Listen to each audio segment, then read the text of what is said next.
while Locked On Cardinals is now a pro must-draft Marvin Harrison Jr. at 4 podcast officially, now it's time to discuss how it will affect Kyler Murray. Some obvious things, some deeper. Let's discuss.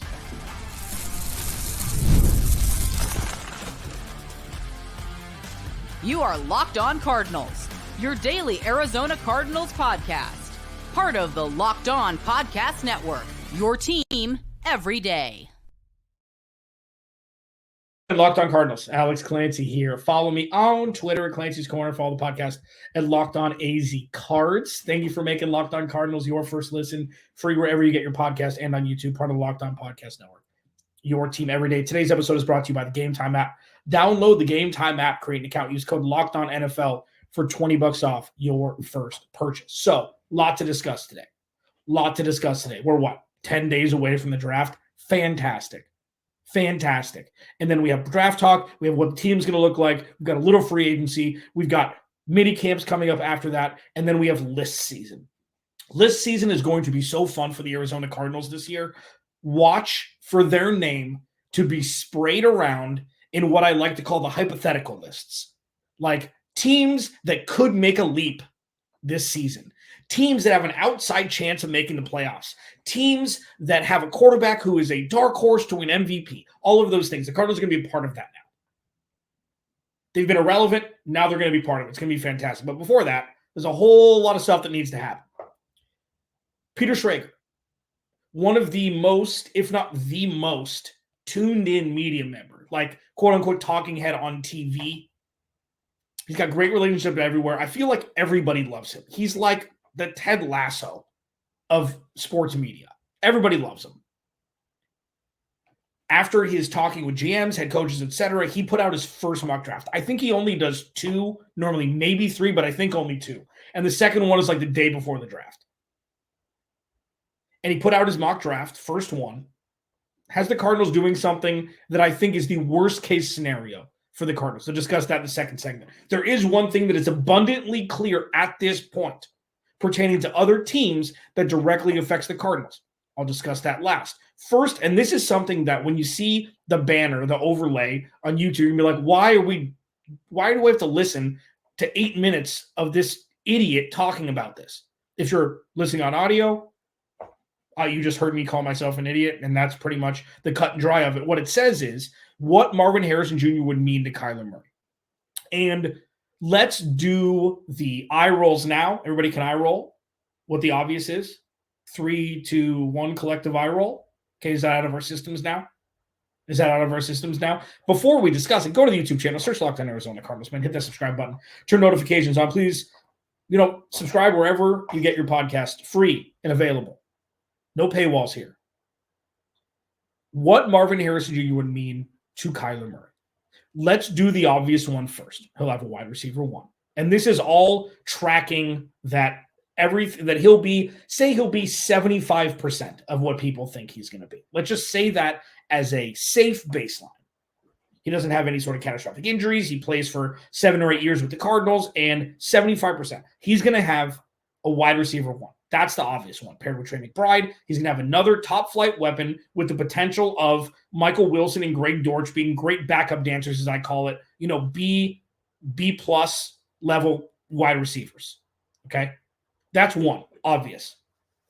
One thing that Kyler Murray hasn't really had, ever, is one guy every year. CeeDee Lamb, Hollywood Brown, 1 year.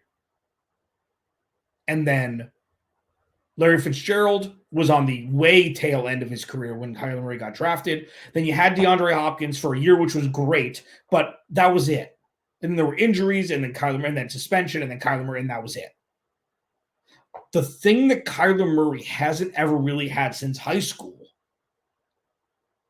is momentum with a wide receiver 1. And you could couple in Trey McBride with this too. Momentum with a wide receiver 1, top flight pass catchers. One and done, 15 games and 17, 18 games and done. If you draft Marvin Harrison Jr. at 4, you got him for at least 4 years before the contract thing starts to happen. That's 4 seasons. That's 68 games. You can't fake rapport. You can't fake or force chemistry. And regardless of how great DeAndre Hopkins is/was with the Cardinals, and regardless of how good/great Kyler Murray is shown to be, you can't fake longevity built through a rapport built through longevity, snaps, practice on and off the field, games, etc. What made Marvin Harrison and Peyton Manning great was their tireless pursuit of perfection in between practices and games. Tom Brady and Julian Edelman, Tom Brady and Gronk, just to name a couple. I mean, I'm not ranking these. But with the social media age, like this is where we start. See Julian Edelman on every damn podcast talking about, the practices that he and Tom Brady would go through. You can't do that or have the opportunity to do that if you don't have time. Steve Keim didn't reward Kyler Murray the opportunity to be able to have that happen. Poor roster construction, everything else. Kyler Murray's in, whatever it is. There's so many different things that factored into that. And just the timing of Kyler Murray being drafted after the Cardinals scored 14.1 points per game in 2018, less points than the 2008 Detroit Lions scored per game when they went 0-16. So Kyler Murray having a sustainable wide receiver one, coupled with Trey McBride, and a good rush attack, and Drew Petzing's offense at least for the next season or two until I'm sure he gets scooped up for a head coaching gig, that's something that is immeasurable to a quarterback. Not all quarterbacks are able to experience it. Not all quarterbacks are able to take advantage of the opportunity when they get it. But if the Cardinals draft Marvin Harrison Jr. at 4, Kyler Murray will have the opportunity, and it's his job to maximize on it. So what would Marvin Harrison Jr. mean for Kyler Murray? Of course, he'd have a wide receiver one, but he'd have at least 3 or 4 seasons with Marvin Harrison Jr. to build that rapport, to build that thing between a QB1 and a wide receiver one that makes offenses so powerful when they have that connection in the NFL. Alex Clancy, Locked On Cardinals. Thanks for hanging out. Please go to the YouTube channel, search Locked On Arizona Cardinals. Hit that subscribe button. Peter Schrager, his mock draft mistake. I'll discuss it next. Locked On Cardinals, your team every day. This episode of Locked On Cardinals is brought to you by BetterHelp.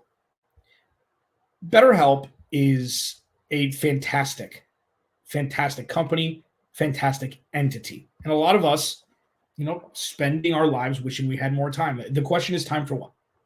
If time was unlimited, how would you use it?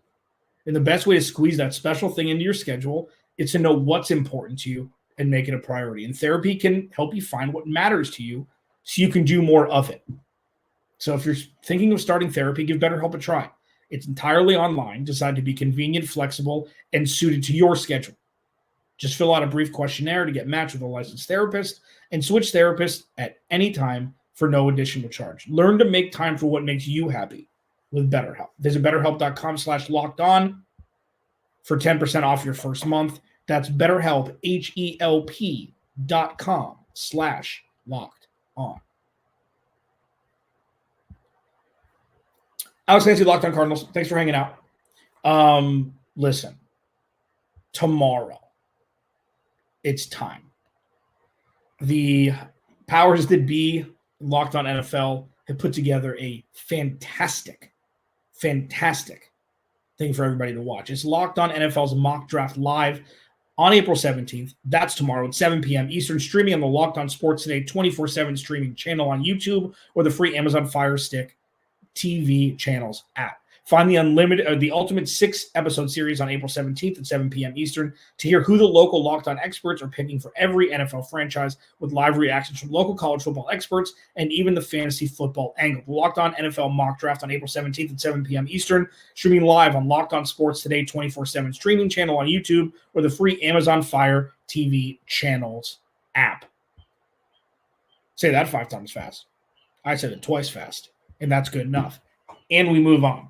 Marvin Harrison Jr., obviously Matt would be incredible for Kyler Murray. I don't think that's, real deep in a thought process to have, but the longevity of having one guy that he can rely upon. And, maybe Michael Wilson and Greg Dortch will continue to be that, as well as Trey McBride. I'm not saying it's just going to be Marvin Harrison Jr. out on an island by himself, but having the ability to have that runway with a wide receiver, with Kyler Murray really in his prime. Kyler Murray can play another 10 years. Age is of no matter for quarterbacks anymore.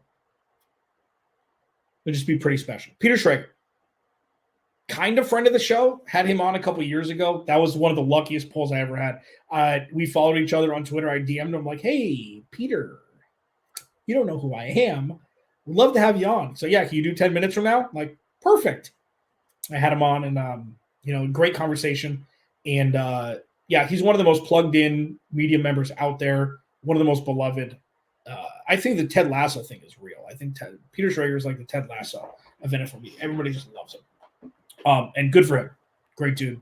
Was gracious enough to join us for 15 or 20 minutes a couple of years ago to talk Cardinals. He had his first mock draft out, and he has the Cardinals trading back with the Giants, picking up a third-round pick this year and the Giants' second-round pick next year.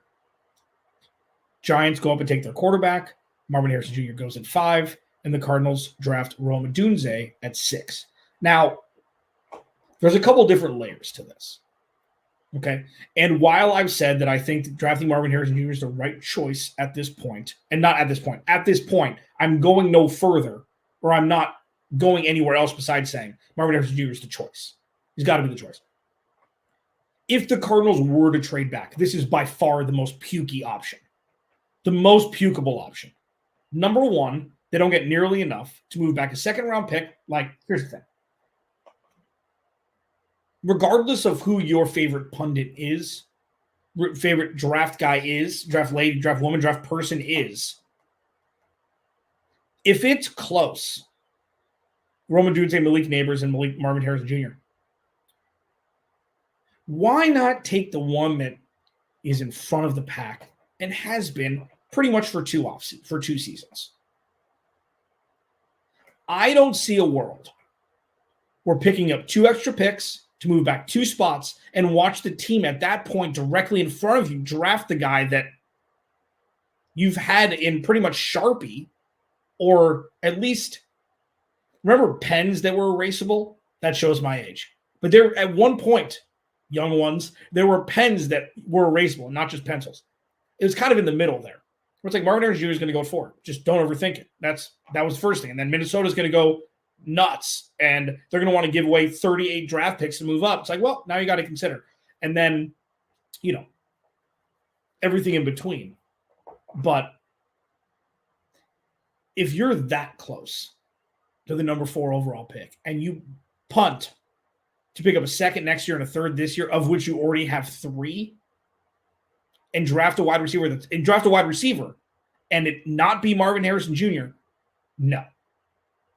It's too close. Now, if they want to trade back and 3 first-round picks, maybe plus, are offered for number 4 overall, crazy things happen around day 1 of the draft. Crazy things. That's a different conversation, because you are 100% guaranteeing that you will not be close to drafting Marvin Harrison Jr. The only little wrinkle here that makes it somewhat palatable, and listen, Schrags talks to all GMs, talks to head coaches. He's very in the know. There are also reports that Jim Harbaugh wants to draft Joe Alt and go offensive line.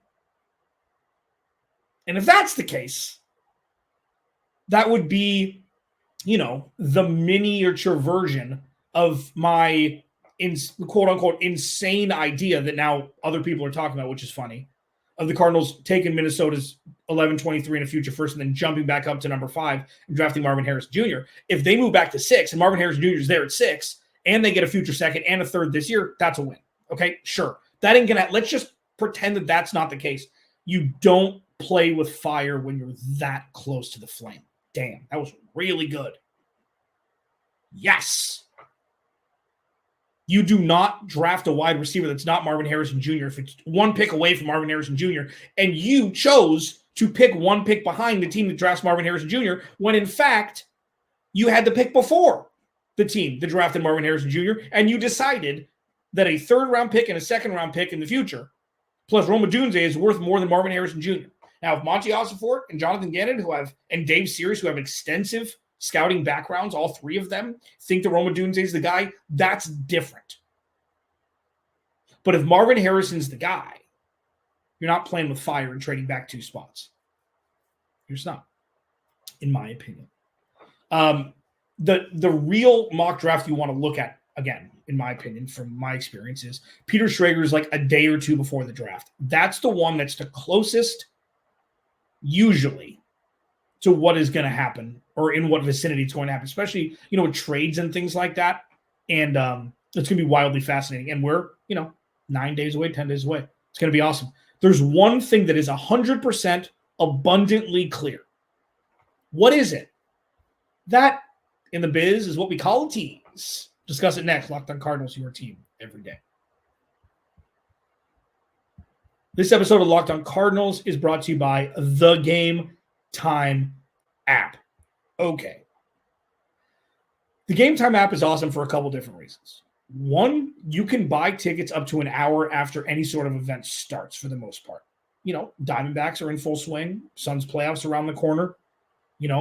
Concerts, comedy shows. Phoenix is booming with venues abound. And the Game Time app is a fantastic place to get the barometer of everything that's offered. They've got things like last-minute deals. You see up to 60% off buying last minute for sports, concerts, comedy, theater, etc. They have flash deals. You can save even more with exclusive in-app deals on select seats ahead of the game or event. The seat views. This is the one for me. This is the one I discuss every time because I need to implore people to understand how massive this is. So there's no guessing before you buy tickets on what your vantage point will be. They show the views from the seats. When you click on the seats you're about to buy potentially, they show you what it's going to look like on your phone. So you're like, oh, you know what? Maybe I'll spend 20 or 30 extra bucks and get those seats because it's that much closer and the vantage point is better. Or I like the angle better, or whatever it is. Game Time makes it abundantly clear what you will be buying before you buy it, on top of all the flash deals and everything they have. Take the guesswork out of buying tickets with Game Time. Download the Game Time app, create an account, and use code LOCKEDONNFL for $20 off your first purchase. Terms do apply. Again, create an account and redeem code LOCKEDONNFL for $20 off. Download the Game Time app today. Last minute tickets, lowest price, guarantee. Final segment. That's the third one. We do 3 here. Alex Clancy, Locked on Cardinals. Follow me on Twitter at LockedOnAZCards for now. Still working on getting my Twitter account back. Please go to the YouTube channel, search Locked on Arizona Cardinals, hit the subscribe button. Leave your comments. Really appreciate everybody that's active in the comments. This Marvin Harrison Jr. So just look how far we've come in like 18 short months. Okay. The polarization in the comments on Twitter, everything like that, then 18 months ago is it Kyler Murray or Cliff Kingsbury's fault? Remember that? Now it's, do the Cardinals draft a potentially transcendent wide receiver, or do they trade back and get 3 first-round picks? Things are moving forward. That's like the microcosm of what I've been expounding upon over the last year or so, where it's like, yeah, 2023, it's going to be gross at times. They're going to lose a lot of games. It looked a lot better than we thought. Things are moving in the right direction. For people that don't think Monty Ossenfort, Jonathan Gannon, Nick Rallis, and Monty Ossenfort know what the hell they're doing, I'm sorry, you're wrong. Look at how different things happen overnight. Overnight. And sure, when I said that I did say, I think initially, that it couldn't be a worse time for Kyler Murray to get hurt, and obviously never a good time for anybody to get hurt, let alone the star quarterback. But I don't think there could have been a better time. And I think that was clinched when Kyler Murray came back and played pretty well, and they were one of the highest efficiency offenses the last 4 weeks of the season. Like, that was the catalyst for the pivot towards like, ooh, that was good that he was injured. They lost a bunch of games. They got a high draft pick, and things looked pretty good when he came back. One thing is clear. As we start to continue this snowball into hopeful perpetual relevancy with the Cardinals. One thing is clear. It's going quarterback in the top 3 picks. And while it seems like there was only a fraction of time where it was like, oh, New England might draft Marvin Harrison Jr. That would throw everything for a loop. That'd be the worst, because then the Cardinals, yeah, they could still trade back even if Marvin Harrison Jr. was there at 4, but then they don't get the opportunity to potentially take him. That's gone. It's going Caleb Williams. It's either Jaden Daniels or Drake May to Washington, and then maybe J.J. McCarthy at 3 if Minnesota can get all the way up there. Like, it's going to get weird. And I don't think that there's more than 0.1% chance that Marvin Harrison Jr. is going before the Cardinals have the opportunity to draft him at 4. And you can take solace at that. Like, maybe it's revisionist history. Maybe it's false memory. I don't think it is. These little things that seem to be lining up for the Cardinals, even starting at the draft last year. Oh, they found a trade partner. What? Whoa, they got a second and a future first to move down to 11? Or 12? Whatever it was. I can't read. It doesn't matter at this point. From 3, and then they moved back up to 6 and draft Paris. And they didn't have to give up the future first. They just gave up the second that they just got from Houston. What is happening here? It's like things are lining up to be able to be taken advantage of by the Cardinals. Like, opportunities are presenting themselves that weren't necessarily there before. And it seems like this is another kind of version of that, where top 3 teams who are drafting all need quarterbacks. It wasn't injury. It wasn't a veteran guy, and they don't see, like, there's so many different ways that Marvin Harrison Jr. wouldn't have been available at 4 for the Cardinals in other drafts. Maybe Matt Prater makes that kick and the Cardinals lose and they're picking 5th instead of 4th. These little things are incrementally going the Cardinals' way, but not in a way like it started in 2021 when they got all the bounces. Cardinals got all the bounces in 2021 during the first 7 games, and then, first 10 out of 11 games. Like, everything was going their way, aside from AJ Green not turning around against Green Bay. This is like, start to do things the right way. Start to do things. Oh, look, things start to bounce your way. Isn't that funny? My dad always told me, do good things and good things will happen. While that's not absolutely, in a vacuum correct, if you start just to do things in a way that, if positioned properly, will benefit the team for the future, you may get a couple little gifts along the way. And it's shaping up that the Cardinals are going to be ready and ready to go come draft night a week from Thursday, with the opportunity to draft Marvin Harrison Jr. at 4, barring any sort of wildly unforeseen event. Yeah, and it's going to be sweet. Alex Clancy, Locked On Cardinals. Without you, there is no me. I'll talk to you tomorrow.